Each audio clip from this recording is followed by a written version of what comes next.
महाभारत कथा श्रृंखला की इस कड़ी में हम जानते हैं भगवान कृष्ण के मथुरा से द्वारका का कुछ करने की कथा। जरासंध के हमले से बचने के लिए वे सभी यादवों को लेकर द्वारिका जा बसे थे। इसी बीच द्रुपद अपनी पुत्री द्रौपदी के विवाह की तैयारी कर रहे थे और वे चाहते थे कि कृष्ण द्रौपदी से विवाह करे। पढ़ते हैं ये कथा। धृष्टद्युम्न और द्रौपदी के जीवन का एक ही मकसद था, बदला लेना। शुरू से ही द्रुपद अपने दिमाग में भरते रहे कि उनके जीवन का एकमात्र मकसद द्रोण के कुरु वंश से बदला लेना है। मतलब जब कुरु वंश आपस में ही लड़ रहा था, उसी समय उनके पड़ोस में एक विकट शत्रु बड़ा हो रहा था। द्रुपद अपनी बेटी का विवाह सबसे महान धनुर्धर और योद्धा से करना चाहते थे ताकि वे प्रतिशोध ले सके। उन्होंने उपयुक्त वर की तलाश की, मगर उन्हें कोई ऐसा नहीं मिला जो द्रोण को हरा सके। मगर फिर उन्हें उन सभी युद्धों के बारे में पता चला जो कृष्ण ने लड़कर जीते थे। जरासंध और उसकी सेना ने 17 बार मथुरा पर आक्रमण किया था। हालांकि यादव सेना आकार में जरासंध की सेना का 10वां हिस्सा थी। कृष्ण और बलराम हर बार चालाकी और बहादुरी से उन्हें हराकर भगा देते थे। 18वें आक्रमण के लिए जरासंध ने उत्तर पश्चिम यानी मौजूदा अफगानिस्तान क्षेत्र के कुछ और राजाओं को जमा किया। उन सब ने अपनी अपनी सेनाओं के साथ धावा बोलकर सभी दिशाओं से मथुरा को घेर लिया। अब कृष्ण ने देखा कि मथुरा को जबरदस्त सैन्य बल ने घेरा हुआ है और अगर उन्होंने रुककर उनसे मुकाबला करने की कोशिश की तो यादवों का समूल नाश हो जाएगा।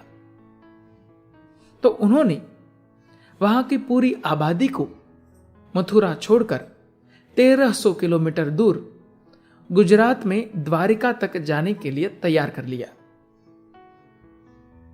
इस सामूहिक निर्वासन में राजस्थान के रेगिस्तान से गुजरते हुए सैकड़ों लोगों की जान चली गई।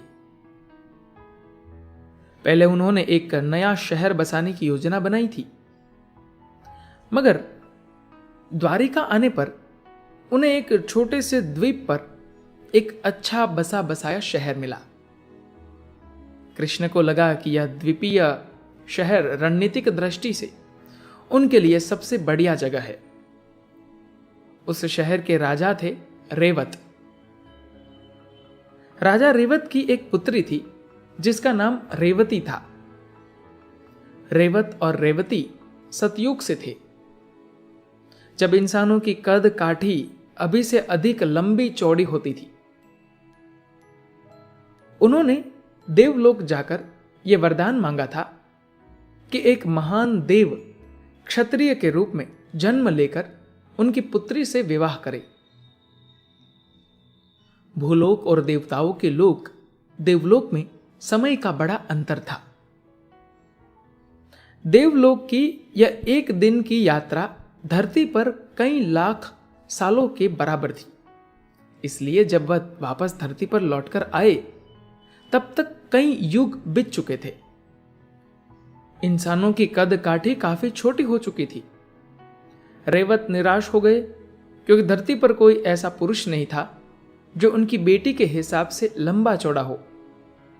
तभी वहां कृष्ण और बलराम आए। बलराम काफी लंबे चौड़े थे, मगर रेवती उनसे भी लंबी थी। बलराम किसान थे, वह युद्ध में भी अपने हल को हथियार बनाकर लड़ते थे। उन्होंने रेवती को अपने हल से नीचे खींचा और कृष्ण की मदद से वह सिकुड़कर उस समय के इंसानों के बराबर हो गई। एक रणनीतिक गठजोड़ करते हुए कृष्ण ने बलराम का विवाह रेवती से करा दिया और वे द्वारिका पर राज करने लगे। यादव लोग द्वारिका में आ गए और कृष्ण ने आसानी से आसपास के छोटे राज्यों पर कब्जा करके उन्हें अपने राज्य में मिला लिया। जहां चढ़ाई की जरूरत पड़ी वहां उन्होंने युद्ध से उन्हें जीता। जहां कूटनीतिक शादी से काम चलाया जा सकता था वहां उन्होंने शांति स्थापित करने के लिए एक राजकुमारी से विवाह कर लिया। उन दिनों पारिवारिक रिश्ते सबसे महत्वपूर्ण होते थे और कई बार कूटनीतिक शादियां विरोधी से मेल का एकमात्र तरीका होती थी। अगर आप अपनी बेटी का विवाह किसी से करते थे तो उसके विरुद्ध युद्ध नहीं छेड़ सकते थे। कृष्ण ने रिक्मणी का भी अपहरण किया था और उसके बड़े भाई रिक्मी, जो एक महान योद्धा थे, उनको हराया था। साथ ही उन्होंने चेदी का सांड कहे जाने वाले शिशुपाल को भी पराजित किया था। कृष्ण ने एक बार जरासंघ को द्वंद्व में युद्ध में भी हराया था। इन पराक्रमों के कारण एक योद्धा के रूप में उनकी बहादुरी और कुशलता के चर्चे दूर दूर तक फैल गए थे। द्रुपद को लगा कि कृष्ण उनकी बेटी के लिए सबसे उपयुक्त वर होंगे। उन्होंने कृष्ण के पास उससे विवाह का प्रस्ताव भेजा। कृष्ण से इसे टालना चाहा, मगर समस्या यह थी कि अगर वह सीधे सीधे इनकार कर देते तो इसे अपमान समझा जाता और द्रुपद लड़ाई छेड़ सकते थे। मगर चूंकि वह द्रौपदी से विवाह नहीं करना चाहते थे, कृष्ण ने बहुत चतुराई से इस स्थिति से अपने आप को निकाल लिया और उनसे कहा, मैं तो सिर्फ एक ग्वाला हूं, मैं द्रौपदी से कैसे विवाह कर सकता हूं? वह तो एक रानी है। कृष्ण ने कई और रानियों से विवाह किया था, मगर द्रौपदी सबसे अलग थी। कथा में उसका वर्णन धरती की सबसे सुंदर स्त्री के रूप में किया गया है, जबकि उसका रंग सांवला और मखमली था। ऐसा भी कहा गया कि इतना सुंदर होने पर स्त्री समस्याएं पैदा कर सकती है। लोग निश्चित रूप से उसके लिए लड़ेंगे, देशों में फूट पड़ेंगी, भाई भाई में लड़ाई होगी, बुरी चीजें होंगी। कृष्ण ने द्रुपद को स्वयंवर आयोजित करने के लिए तैयार करने की कोशिश की। पहले तो द्रुपद ने यह कहकर आपत्ति की कि उन्हें कोई ऐसा योद्धा नहीं दिखता जो इतना समर्थ हो, मगर कृष्ण ने कहा, द्रौपदी जैसी तेजस्वी स्त्री को अपना चुनाव खुद करना चाहिए, उसके लिए चुनाव आपको नहीं करना चाहिए।